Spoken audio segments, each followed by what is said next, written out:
example, for those who are doing otherwise majoring in the sciences, or even for that matter in the social sciences, this is a domain where you can actually have true interdisciplinarity through the selections, literary selections, as well as the essays and so on.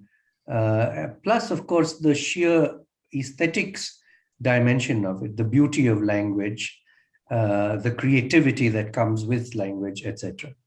So combining this entire spectrum, looking at this entire spectrum, therefore, one can see how valuable it is to have those 4 semesters of languages, English and the languages, because higher level interactions in language are strengthened and facilitated by exposure to the language at these levels. Plus, of course, the very important aspect of communication, of learning to write persuasively, to articulate, to discuss, debate, and so on. These are all important skills which a graduate should have. And so any attempt at diminishing this, any attempt at reducing this to a mere semester or 2, would actually result in the loss of a very, very important dimension in the all-round development and all-round intellectual growth of a young person who comes to college. So we hope that that the government will give this due weight, and the educational authorities will not do anything that would curtail or diminish the value that these 4 semesters of exposure to language, to the aesthetic dimension of it, to all the transactions, the intellectual transactions that are possible through it, through the broader outlook that it develops, and also the viable communication skills that it provides. So these should continue to remain and continue to be strengthened, and we must think of new ways of making the delivery and the access to these things better. So I hope that these deliberations in the coming days will touch on various dimensions of this important issue, and hopefully that at the end of it we can make a persuasive case for not just retaining this, but enhancing it, improving it, trying out new innovations in the various courses and programs designed by the School of Languages. And so I wish the colloquium all the best, and I sincerely hope that all the participants each one will contribute of their best, and the net result would be the enrichment of all of us. So wishing the colloquium all the best, congratulating the Dean of the School of Languages, Dr. Arulmani, and the team that has worked with him to design all this. Wishing you all the very best, and thank you for inviting me and giving me this opportunity. Thank you so much, sir. Thank you. Thank you for your wishes. Thank you for talking about the importance of language. I'd now like to ask our principal, Dr. Father Victor Lobo, to address the gathering, please.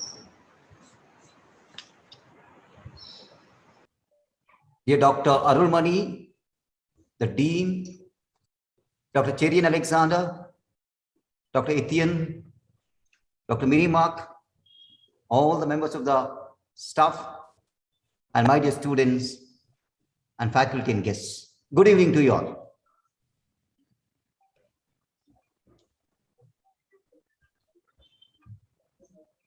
There's a tug of war going on between global versus local, especially in our state. We talk about a lot of local, Kannada language, Kannada literature, and we all encourage that. Meanwhile, we also talk about global. We have to prepare citizens for this world, citizens of the globe. And also we say globe, the whole world is a village. And how do we communicate there? If you're preparing students for a local community, yes.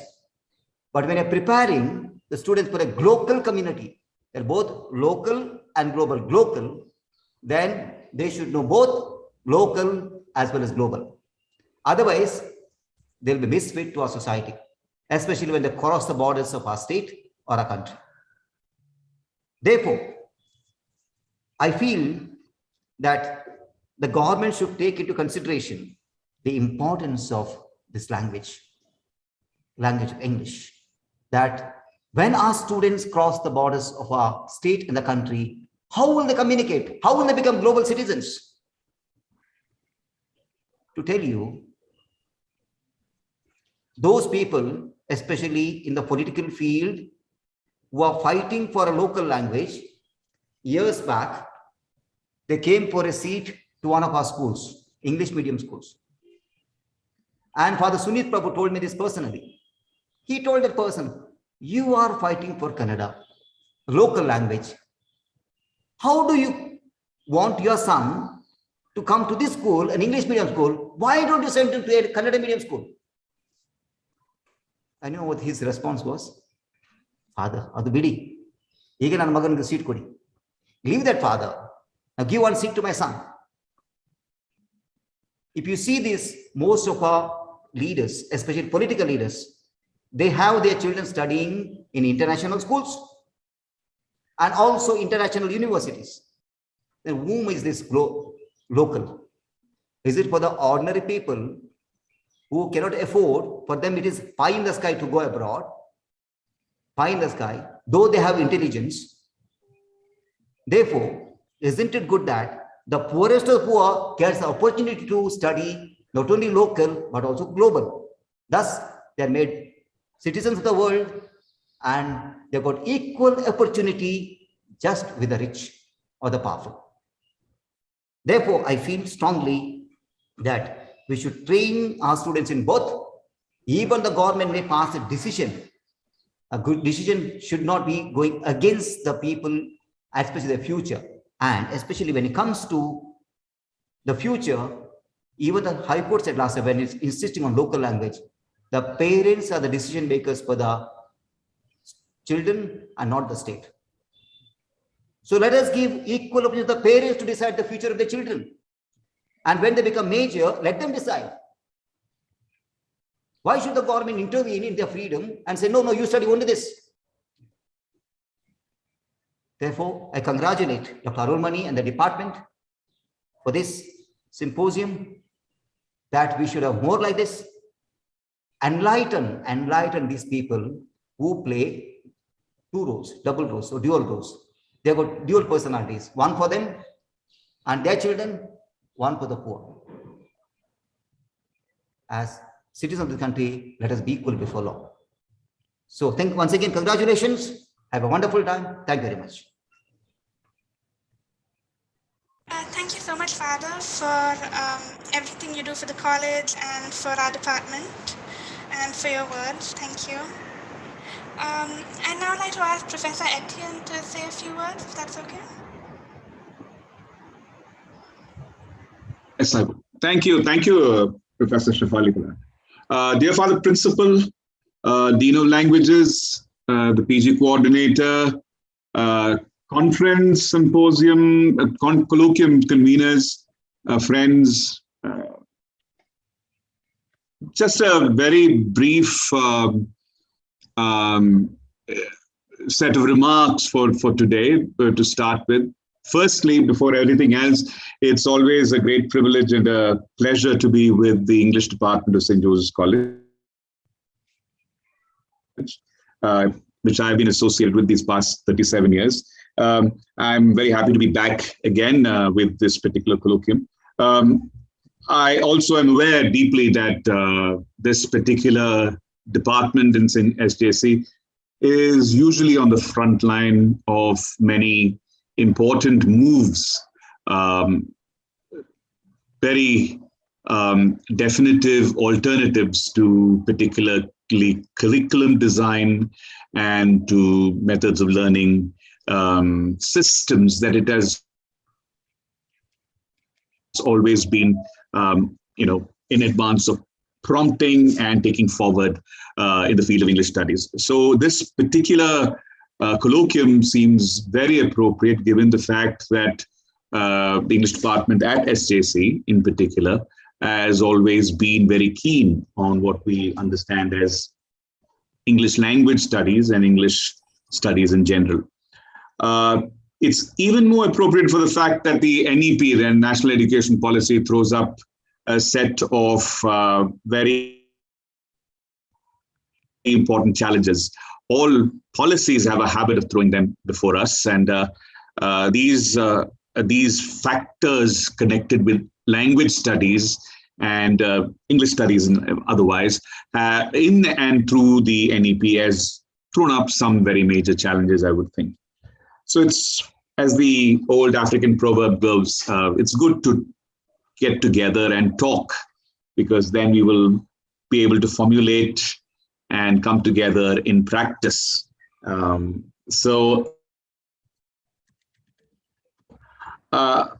think there are two questions that probably this colloquium will address, and I'm going to make it generic because I think I want not to open a conversation as suggest what might probably be a good way, to think about these things. As the concept notes itself suggests, for us, the language debate has been a very crucial debate over time. I think right from the time of Nehru till date, things have always been rather a question when it comes to language literacy, language studies, and so on. So the first rather important question is the language question itself. And if we are to look at language studies merely as technology transfer, which is now a very important, common parlance, as the case may be, where you just transfer a set of skills and hope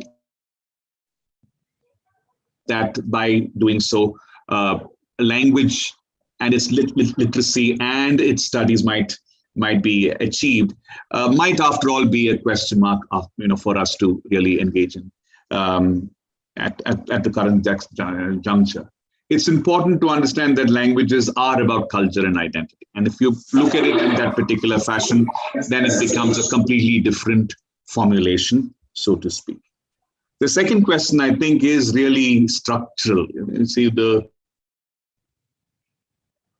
triple major versus the single major system, to put it in that fashion itself would be a problematic thing. But to understand what would be the role and value of a triple major kind of degree work that you will be doing, or a single major academic work that you will be doing, to look at the very value and the potential that each of these different patterns have or has, would be important for us to think about. And I think this colloquium is a time for that kind of reflection, so that the practice in the future might guarantee a more fruitful and meaningful experience for students and for teachers. Much more than that, I think such reflection is about learning. And I think that is perhaps as important and as significant in the current times. So with these few remarks, my best wishes to the Dean of Languages, to the officials of the department, the PG coordinator, the heads of department, the conveners. My deepest, compliments to everything that has been undertaken, in this particular regard. With that, all the best for the conference, and may we have a fruitful discussion through it all. Thank you very much. Thank you so much, sir. It's always lovely to hear you speak. Okay, so we'll now have a 3-minute break before we'll have a talk by the speaker. So just a 3-minute break. So we'll get back at 5:54.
Welcome back, everyone. So before we start, I'd like to tell you that if you have any questions, please put them in the chat box. Whether you're on Zoom or on YouTube, you can put them in the chat box and we will answer them. I'll now introduce the speaker. I was a little nervous about this because, anyway, so our speaker for today is Dr. Adil Mani. He is the Dean of Languages in St. Joseph's College, Autonomous.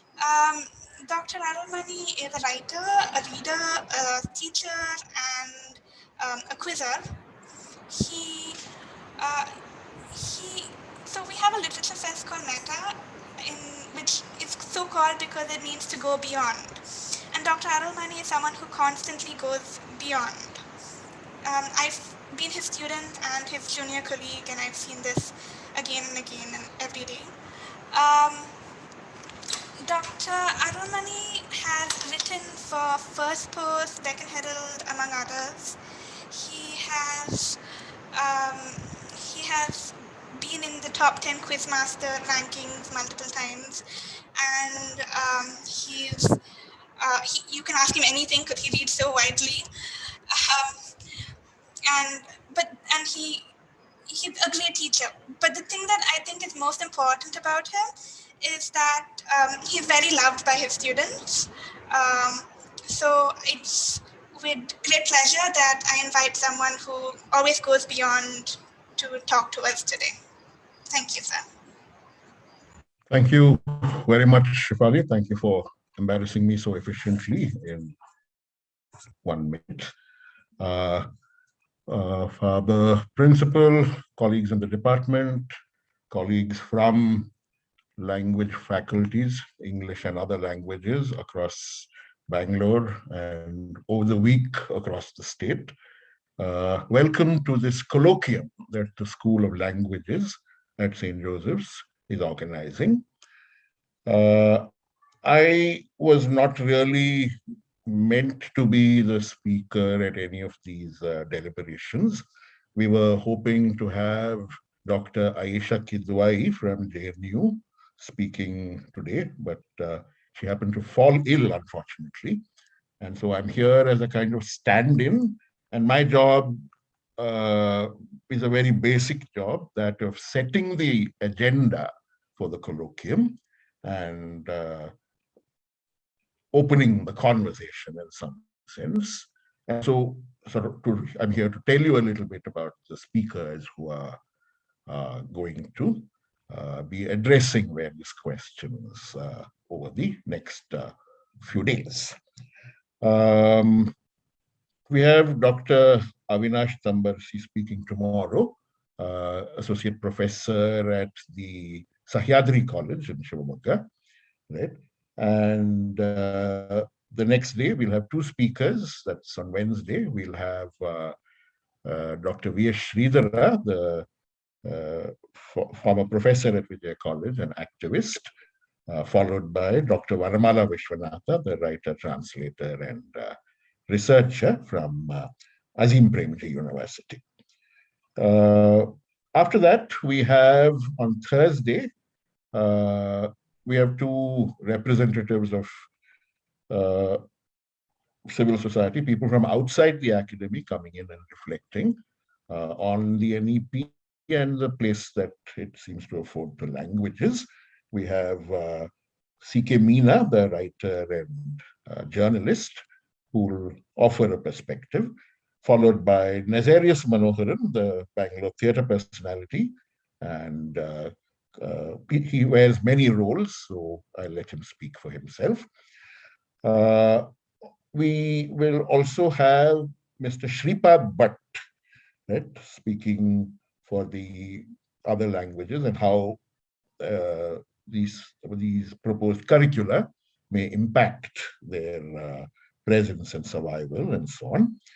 And finally, on the last day, on Saturday, we will have Dr. V.B. Tarakeshwar from the English and Foreign Languages University, Hyderabad, looking at the notion of skill and knowledge as it seems to occur in the NEP in relation to what is happening with the languages.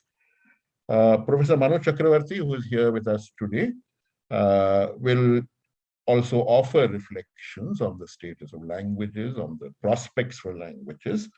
He will also respond and try to put together some of the ideas that have emerged across the several days of deliberations.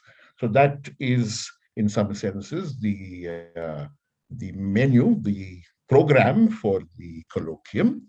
I hope all of you will be able to join us, join the conversation.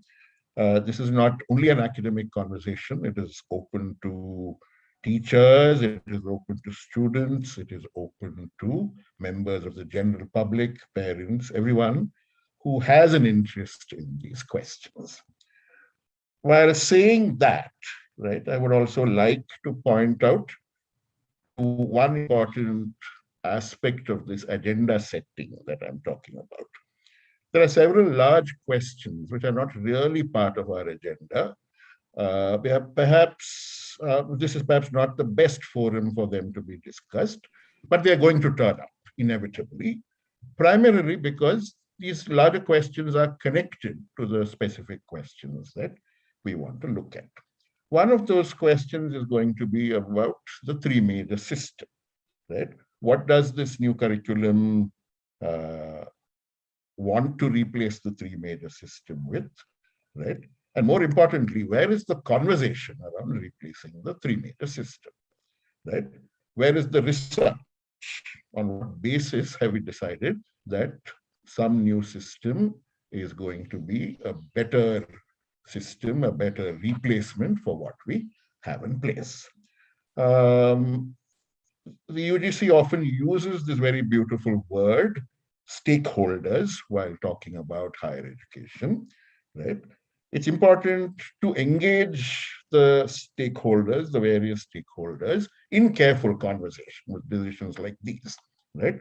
And the fact that that conversation doesn't seem to have been had in the fullness that it deserves, right, shows us that there has been a certain kind of overreach in the way this curriculum, the way these curricula have been put together and set in motion. There is a very important aspect that we need to bring in here. It's a point that my colleague, Dr. Avinash Tambarsi, made at a previous colloquium among teachers earlier this year. The question is, have practicing undergraduate teachers been brought into the conversation? Wouldn't it be important to listen to what they have to say? The undergraduate teacher is the person who finally has to go and make that lonely journey out in front of the classroom by the blackboard in order to implement, right, what is called the NEP. Shouldn't that person's opinions, shouldn't that person's anxieties and questions also be part of the conversation, right? So it's that absence that we are trying to address, right, by organizing this colloquium, right, to try and bring in this voice, to set this conversation going, right, in the hope that the conversation will produce a public debate and responses to some of the things that the curricula are proposing. The other thing I'd like to point out, one more of the larger things that are going to come in willy-nilly, even though they are not really part of the strict agenda of the colloquium. The timing of the announced curricula, right, is again something I'd like to draw attention to. We are essentially survivors of a season of exhaustion, right? The pandemic, the health emergencies that we have endured and haven't really seen the last of, right? This is something that has put tremendous strain on the student body, on the teaching fraternity, on the systems that we have in place for delivering education. And a good question to ask is whether this is perhaps the best time in which to be making momentous decisions such as these. Many years ago, Abraham Lincoln said something really memorable. He said, "Don't change your horses midstream," right, while talking about some appointment decision, right? It's a metaphor that's very useful in our situation, right? I don't know if this is the best time, if the timing has been very great with this decision over the NEP-based curricula right now. The thing that anyone looking at our program, the curriculums program, will immediately see that our speakers, especially those who are teaching and are among our speakers, are drawn from a range of educational ecosystems, right? We have speaking here and listening here, people who belong to the government college ecosystem, to the private affiliated college ecosystem, to the autonomous college, autonomous affiliated college ecosystem. We have people from the private university or deemed university ecosystems, right? Now we are a state with multiple ecosystems, right? And one of the driving forces that I see in this proposed in these proposed curricula, right, is perhaps an impatience with this diversity, right? It's important here to remember, I think, the fact that this diversity exists for a reason, right? And here I'd like to tell a story before going on to underline one important point about this diversity. Uh, Talking about bringing in the primary stakeholders, one of the primary stakeholders, undergraduate teachers, I'd like to remind you of this story told about how Bombay University many years ago wrote to Dr. B.R. Ambedkar and sent him a questionnaire, right? And asked him to evaluate and suggest changes to the way undergraduate degrees were being offered through the university. Ambedkar made a response, which I think is very illuminating. He said it's quite possible that the degrees offer students poor fare, but, he said, I am not going to make any prescriptions. He said the people who need to make those decisions, the people who need to be involved in those conversations are the faculty of the university, right? He said, I'm not the person who should come in and give solutions. It is the faculty who should raise questions and try to find solutions, right? This story is a remarkable story because you see this very touching display of humility, right? In a country where what is your awqat is always the main question, right? Ambedkar in that time world and in our world is a man about whom that question cannot be asked. Right? He's someone who could have pontificated about things and people would have remembered. Right? What he chooses to do is to step aside and to say, let other people, the people who are actually involved, have a say in how these decisions are taken. Right? I think that story is something that should be sent compulsorily by email, by WhatsApp, forward, by whatever means possible, to all the people who sit on the committees that make such decisions. Right? It's a reminder that we should urgently send every time we hear of such committees being appointed, a reminder that simply asks one question: have the stakeholders, have the people who are going to be involved in this, have they been consulted? Right? I was talking about this multiplicity of systems that we have in our state, right? The multiplicity of systems, this diversity of systems is not a case of disorganization. It is not the result of bad planning, right? It is the result of timely responses to diverse needs, right? And this is where I'm going to call on Ambedkar once again, right? Karnataka as a state has had a long and glorious history of social justice legislation, right? Of public consciousness of that kind, right? Whether you call on names like Justice Chinnappa Reddy or the legendary law minister L.G. Havanur or Devaraj Aras or social justice measures, ameliorative measures that go back to the days of the Wadayars, right? There are many such narratives in Karnataka, right? It is this attempt at doing justice that has produced the diversities that we see in our state. To pilot a curriculum that is based on a one-size-fits-all design, right, without asking the question, has the need for doing justice through education gone away? That is a very foolhardy thing, in my opinion. Right? I think it's important for us to constantly assert the power of a socially transformative vision of education and to locate that at the center of policy making, at the center of curriculum building. Right? This again is one of the larger questions outside the agenda that we have set up, but nevertheless intimately connected to the two questions that we are asking. One other question that arises from these large questions that I'm talking about is this. It's an important question, whether you're talking about a syllabus or a curriculum, and that is the question, who is the imagined beneficiary of this move?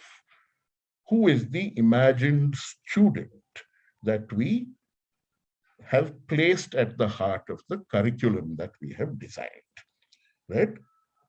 If you read the NEP, if you read the curriculum based on the NEP that is being circulated, right, and ask yourself that question carefully, right? I don't know about you, right? But to my mind, I can only see several absences, right? The intended beneficiary of this hastily piloted system, curriculum, right, is definitely upper class, Savarna, and urban, right? The beneficiary who could be from somewhere else, right? When is that person going to turn up? When is the image of that person going to turn up in our plans, right? That's the question that I'm left with after having tried to read it and understand it several times.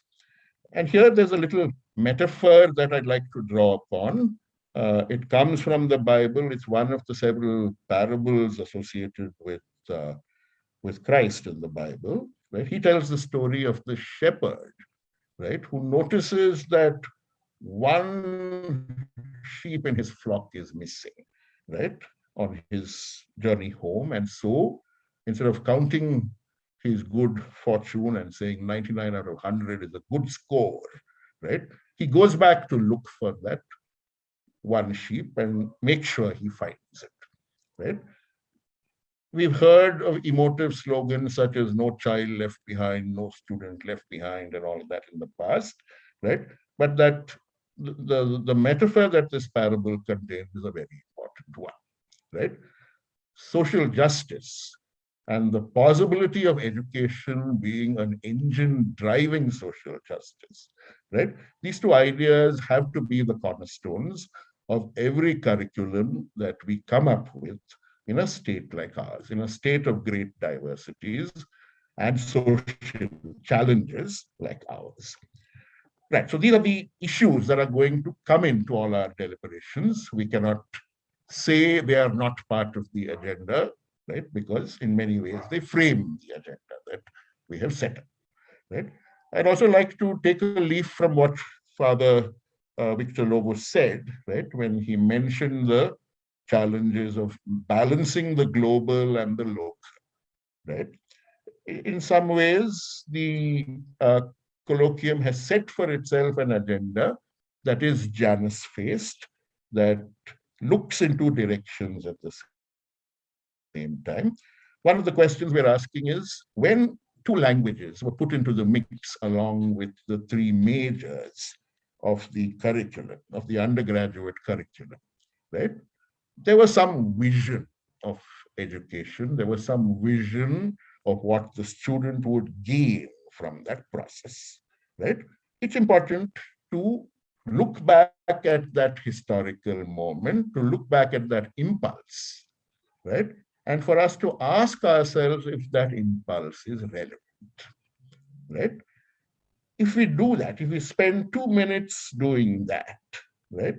If we look at that impulse against this coming together of the global and the local that we are talking about, we will see that this impulse is a valid impulse even today, that this impulse to balance English with an Indian language, with a regional language, is an important one, right? One of the key problems that I see arising from the fact that we have English medium education being executed in a planned way, right? So this medium of education question 2 is a larger question that is not part of our agenda, but is going to shape our agenda, right? The situation we have, right, is one where English is the language of expertise, and the Indian language becomes the language of private affection, the language of emotional experience, the language that you return to in times of anxiety, or the language in which you give orders, right? It's a dichotomy that is dangerous for us as a society. I think in that vision of putting English together with an Indian language for the undergraduate student, there are two hopes. One hope being that the university will not be a monoculture, right? It will be a place where knowledges and civilizations can meet, right? It is also expressive to my mind of the hope that the student and the teacher will be negotiators, will be translators, will be people who effectively link two different worlds, right? Or if you like, the global and the local, right? There is the need for knowledge to travel both ways. There is the need for experiences to be understood, right? And holding two languages together with what we call the closed subjects, right, is an important part of this negotiation. So that is one of the framing uh, uh, propositions of our colloquium. The other things that I would like to draw attention to, when the first, there have been several communiques. The first one produced a lot of anxiety and a lot of movement from faculty groups across the state. And that was because it reduced the language component from 4 semesters to 2, right? At a very practical level, this impacts many people because it means that things like workload problems erupt, that workload shrinks, that people become, excess employees, that a whole lot of bureaucratic problems and human hassles begin to emerge, right? And the result of that movement seems to have finally been that status quo will be protected for the time being, right? It's a great thing that status quo is being protected. It means that many people can breathe a little more easily and sleep a little better, right? But I'd like to point out that status quoism is itself perhaps a little dangerous, right? Because these attacks on languages, these attempts at shrinking the place of languages, they're not new. They're not things that have just happened overnight with the NEP. They've happened before, and they will continue to happen again, right? So one important reason for bringing this colloquium together is for us to recover the historical logic, right? For us to remind ourselves that that logic still holds, and for us to produce it in confident ways when we are dealing, when we are bargaining with people who make these decisions, right? The There's one other thing that I'd also like to draw attention to, right? Very often in official language, you'll hear languages addressed as a component, and you'll hear the term core courses or majors, right, at the same time, right? The implication is that the languages are incidental to this process, unimportant to this process, or possibly there for good reasons, which people have forgotten, right? I think it's important for everybody here to remember that the metaphors themselves are slightly faulty. If you've ever eaten an apple or a pear or a mango, right? The core is usually the most unusable part, the most irrelevant part of your experience, right? So I often have uh, moments when I'm thinking aloud about who came up with this idea of the core as a metaphor, right?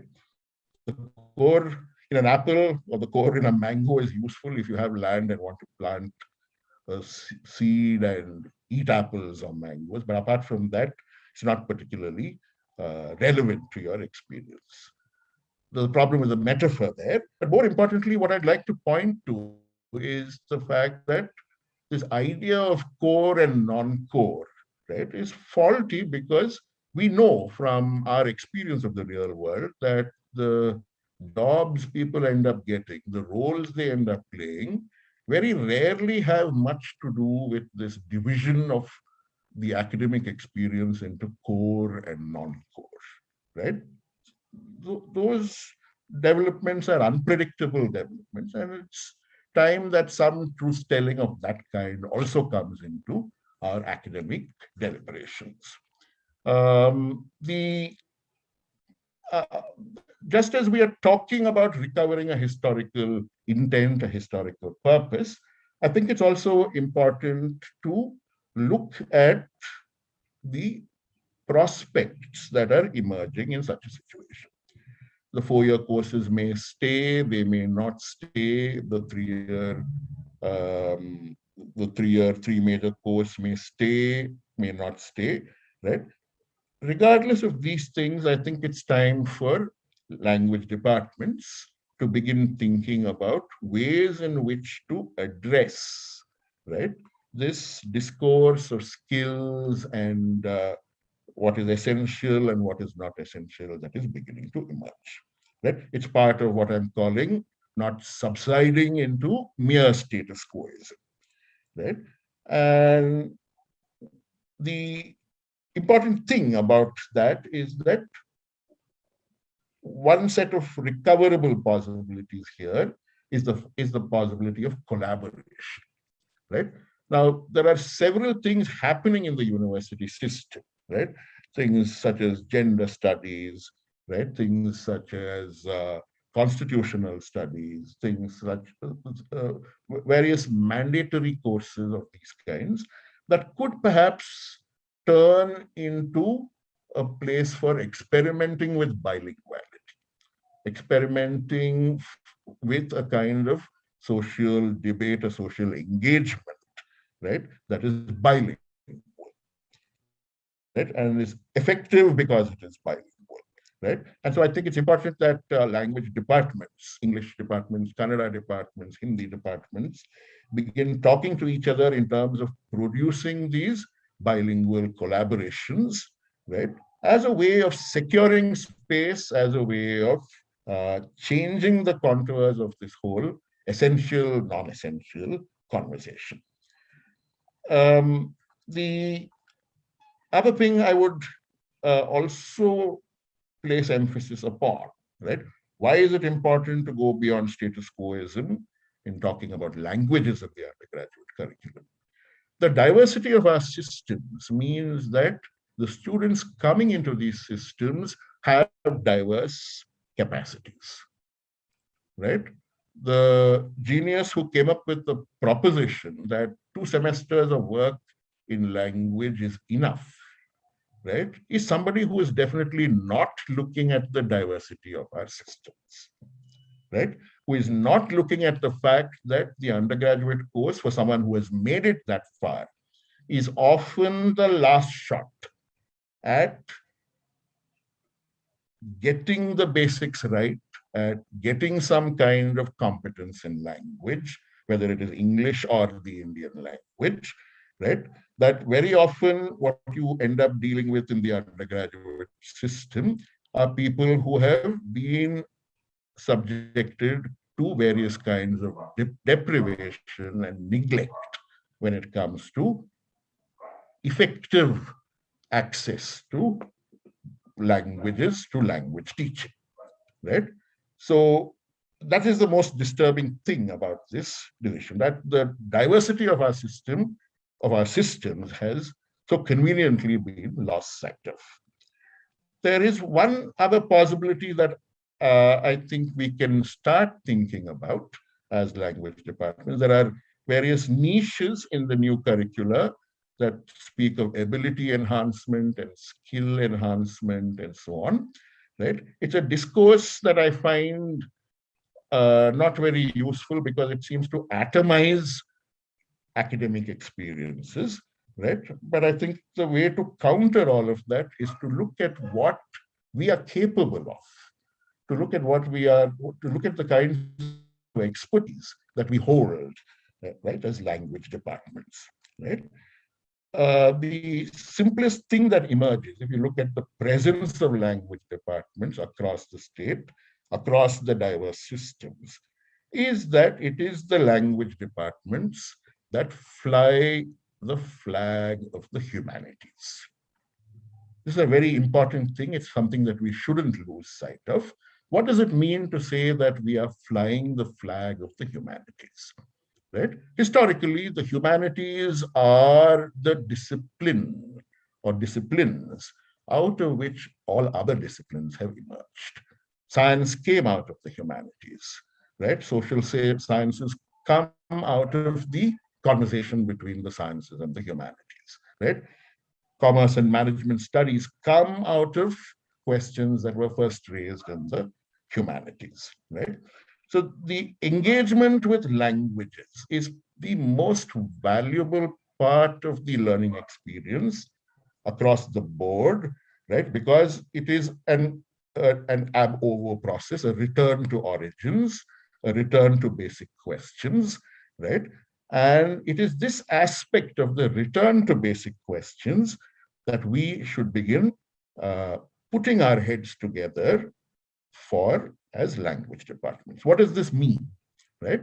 A practical way of approaching this would be to say that for in a BSc course, for instance, right?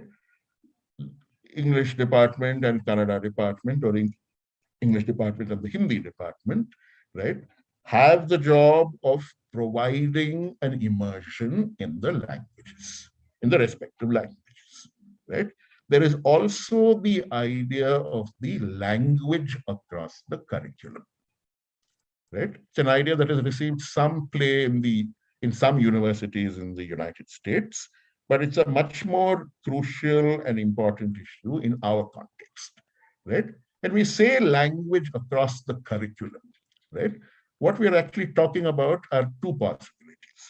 One, the fact that the language classes are the places where certain important basic questions can be raised, right?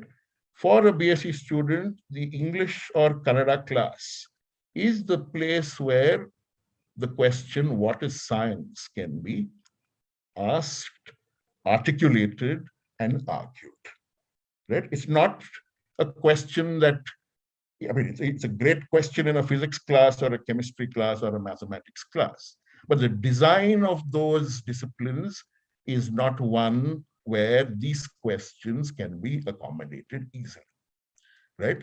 The historical spirit of these questions is something that language departments are easily equipped to handle, right?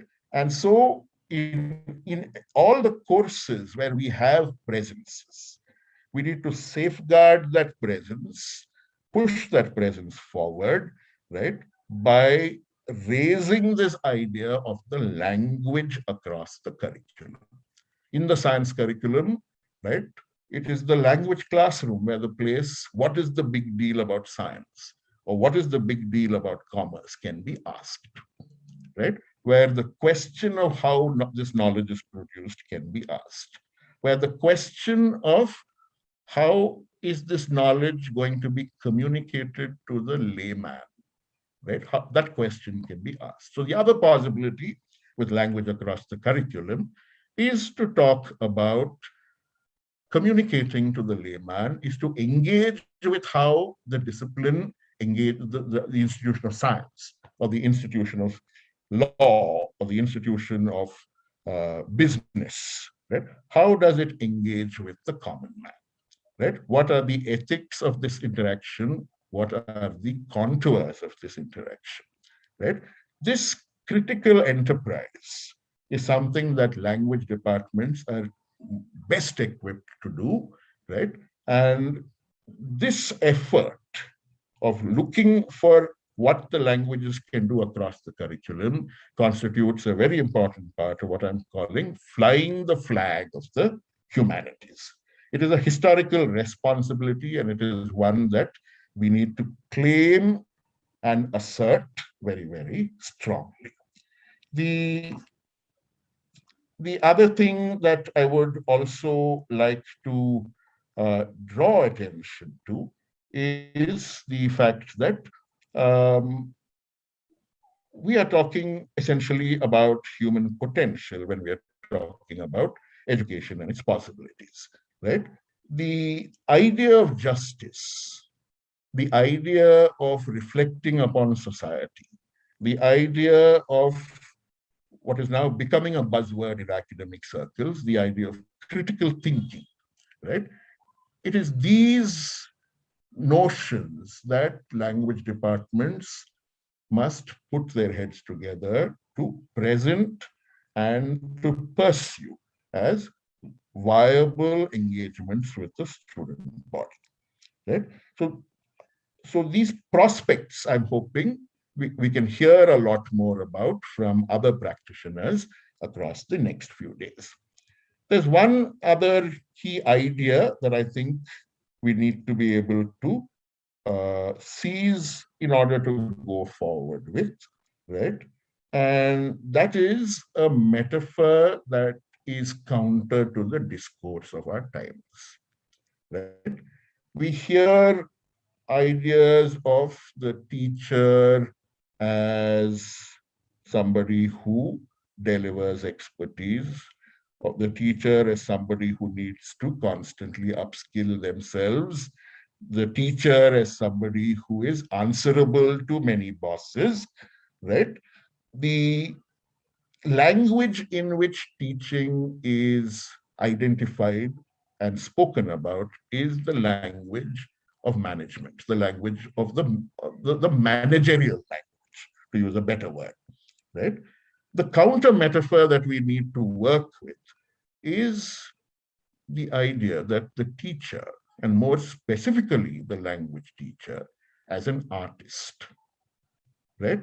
It's an important life-saving notion that the teacher does something, the language teacher does something that is difficult to do, that the language teacher does something that is valuable because not everybody can do it, or not everybody can do it as well, right? It is when we learn to value ourselves as artists, when we learn to look at the teaching that we do as something that draws uniquely from our abilities, from our talents, from our strengths, and thus becomes a transformative force in the classroom, right? No one is going to acknowledge that until we make a noise about it, until we make a proper demonstration of its need, of its necessity, of its effects from time to time, right? So these, I think, are some of the prospects that seem to emerge, right? And seem to require a kind of focused movement, a focused sort of articulation in order for us to be able to make sure that the system, whatever that system is, right, is able to deliver something of value to the student, right? Now, an important question when we've put such ideas together, when we've put a colloquium like this together is, what results do we expect from it, right? There is the possibility of things changing for the better.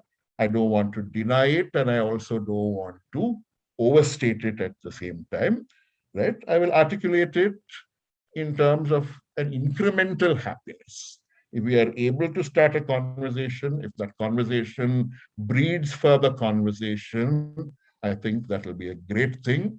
It will remind the government, it will remind the powers that be that conversation is important. And that if they don't have it, right, people will help themselves, people will have it anyway, right? At least the fear of being left out of the conversation, right, should produce a better impulse in the people who make these decisions. The second result, a much more tangible, achievable result, but one that I'm placing second, is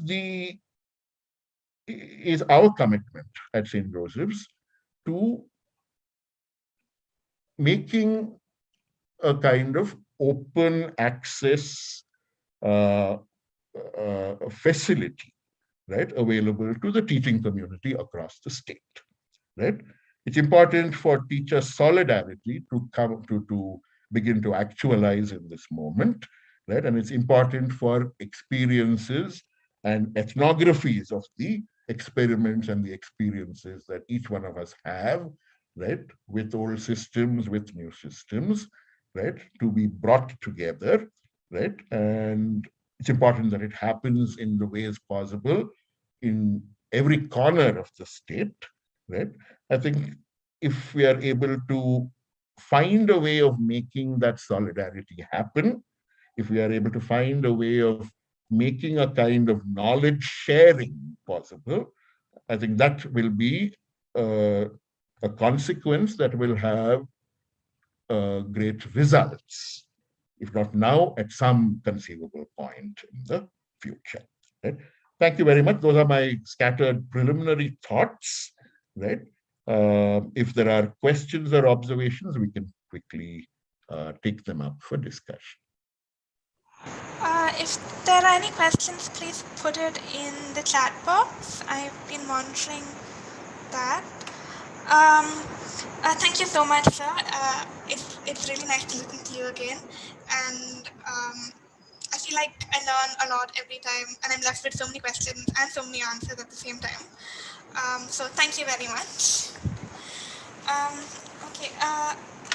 While we're waiting to see if there are any questions, I will just post an attendance form in the chat box of both YouTube and Zoom, because those who attend all the days of the colloquium will get a certificate. So please do fill it in and do attend. Just give me a second while yeah, I've posted the form on the chat box. Please fill in that form, and if you have any questions, we're happy to take them.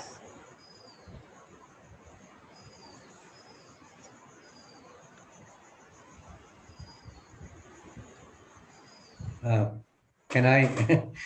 Yes, please. No, I just want to say how delighted I am to have this opportunity of listening to these reflections from Father Principal and also from Arul. The remarkable thing is this, that yeah, we need these bridges between the local and the global, as Father was saying, and it needs to be bi-directional, in terms of cooperation from the different departments.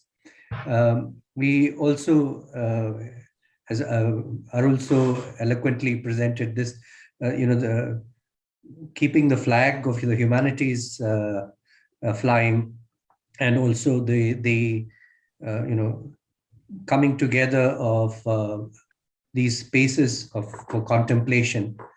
So I was just wondering whether, this whole idea of the exposure to literature, because those who argue for or argue for a reduction of the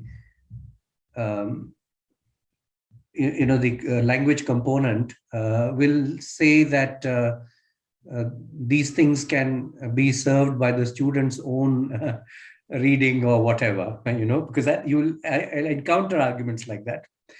But this whole idea that you can encounter not just language, but language as a means of communication, but the literary dimension, and that there are ways in which the works of fiction, works of poetry, works of the essay, the reflective, open-ended essay. These are all means of deeply humanizing and opening up our students to these questions that are interdisciplinary in nature, which the highly technical disciplines that are still rather in different silos will not provide. And this kind of integration, this kind of synthesis is uniquely possible only through an exposure to the creative, to the artistic, and as Dr. Arulmani pointed out, the artistic space is not just what is both what the texts themselves provide, but also the atmosphere in the class. For example, when you're doing a Kafka story or a novel by Shivaram Karant, there is an artistry in that process itself of receiving, delivering, deliberating on, reciting, and all of that. So it's all of these things that enrich. So I just wondered whether this whole idea of the aesthetics dimension is something that can be foregrounded, as something of immense value, which which only the humanities, the languages, can offer. Any further thoughts on that?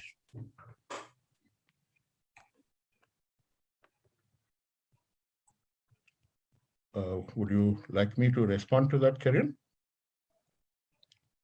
Yes, go ahead, sir. Yeah.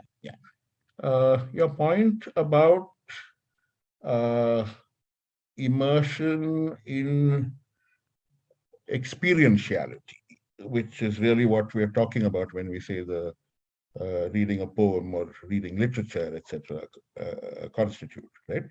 The value of that doesn't have to be argued again and again, but unfortunately, we are in a situation where that needs to be done, right? I'm told that when a delegation went to meet one of the VCs, he said, okay, we'll have 4 semesters, but you can't have literature, right? This idea that language departments only deal in literature, right, is this very double-edged sword, because on the one hand, if you do it, they'll beat you with a stick for doing it. And if you don't do it, they'll say, but what about Shakespeare? What about the classics? That's true. Right? Yeah. So it's a very unfortunate position that language departments end up finding themselves in, right? So that element of comedy we must first acknowledge, right? But alongside that experientiality, I think it's also possible to bring in the various other ways in which people are beginning to experience reality, right? Some scholars talk of what they call a multiliteracy model, right? There is the act of reading, and then there is the act of reading in multiple different ways, right? I can quite honestly tell you that a lot more of my reading time in the day goes into deciphering WhatsApp messages, right, than it should, right? So our attention, our time, our capacities as people interacting with the world is being distributed in many different ways, right? And all of these distributions involve language, right? So the social media work that people do as imaginative, as ways of engaging their imagination, right? The memes that they construct, the attempts at trolling that they set in motion, right? All of these are engagements with language, right? And inside these are possible new canons, new sensitivities of reading, new sensibilities emerging, etc., which I think as language departments, we have the duty to respond to, right? But that's something that language departments should be able to do of their volition, of their interest, rather than by diktat and fiat, right? And that, unfortunately, is the language in which the proposed curricula are coming to us, right, as diktat in fiat. Yeah. There's one question that I can see. I hope that answers your question, Terry. Yes, thank you, thank you. There's a question from Vijeta, which says, what attempts may we as language departments make to reimagine the students that the government pretends doesn't exist? I think it's good for English departments, for instance, right, to occasionally become bilingual departments and to see what happens when you have that kind of conversation with your students, right?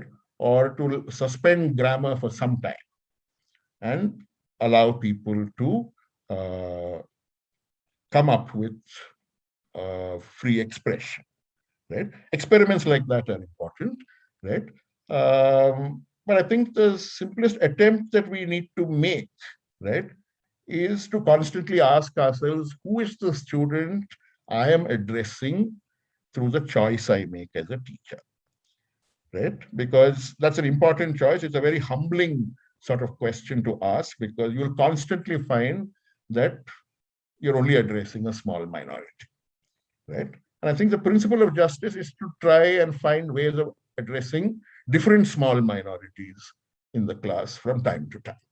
I think that's possible, and that perhaps is a way of finding a competence in terms of imagining the student who everybody is missing out on. Right? That's one answer I'd like to give now. I'd like to also think about that question a little more. Right? Pranav has a question. He says, could you please tell us a little more about what constitutes humanities? Okay. One way of answering that question is to say that anything you want to call humanities is humanities. Right? It's happening a lot in our world. So you have digital humanities and medical humanities and legal humanities, right? But it's good to ask the question, what is this humanities word doing everywhere, right? Now, so let's do it historically. If we are distinguishing between humanities and social sciences, we are making a distinction of method and also orientation at the same time, right? Both the humanities and the social sciences look at man in society, right? But the ways in which they construct that knowledge are different, right? So one simple crude answer I can give you straight away is to say that to talk of the humanities is to talk about disciplines that work by engaging with the historical, by engaging with the idea of narrative, right? By producing history while also being suspicious at the same time about the comprehensiveness of that history, right? So that tentativeness, I think, is a key marker of what we call the humanities, right? Now, the humanities have a lot in common with all the other disciplines that we are talking about. So this tentativeness is very easily possible everywhere, right? That's one answer to the question you're asking, Pranav. I'll also give you the historically defined answer. In the Western university, right, the term humanities actually covers such things as history, law, theology, what we might loosely call literature and language study, right? These are, strictly speaking, the humanities, because if you look at all of these disciplines, right, what connects them is a process of knowledge seeking that works with questions to which there are no correct answers, right? Questions to which narrative is the only serious response that you can make, right? So these are disciplines that don't aim for definitives so much as a sort of ambition in terms of how far you can throw the question, right? Those are some ways in which I think we can temporarily talk about the humanities. I'd like to just add to that, if I may. Yeah. Yeah, Go ahead. Yeah, which is that, one phrase from the Czech writer Milan Kundera made a deep impact on me, and that is that about criticism, as literary criticism, as creating zones of meditation around works of art. Now, that metaphor can be extended to a wide range of things. And as Arul was pointing out, the question, what is science and how does science operate in the world and so on is, and similarly, what is economics and how does it work in society, etc., can actually be asked more fruitfully and more open-endedly outside those disciplines. So building zones of meditation and contemplation, I think, is what the humanities do very well. Thank you. Thank you, sir. I think I'll take what Cherian is saying and sort of try and add my own little bit to it. We are saying, in effect, that the humanities, and specifically the languages, are the safe spaces of the university, right? The zone where the student doesn't have to necessarily fit into a prescribed role, but can go back to being a normal, ordinary, the human that they are, right? There's a very beautiful Perumal Murugan story that I'm reminded of, which sort of articulates this sense of the language teacher being the zone of calm, right, that the student might want to gravitate to, right? But we'll talk about that another time. Thank you so much, sir. As of like, okay, there are no questions on YouTube. Okay, so thank you everyone for joining us. Thank you, Professor Arulmani. Thank you, Professor Cherian. Thank you, Father Dr. Victor Lobo. And thank you, Professor Etienne, for speaking, for teaching us so much.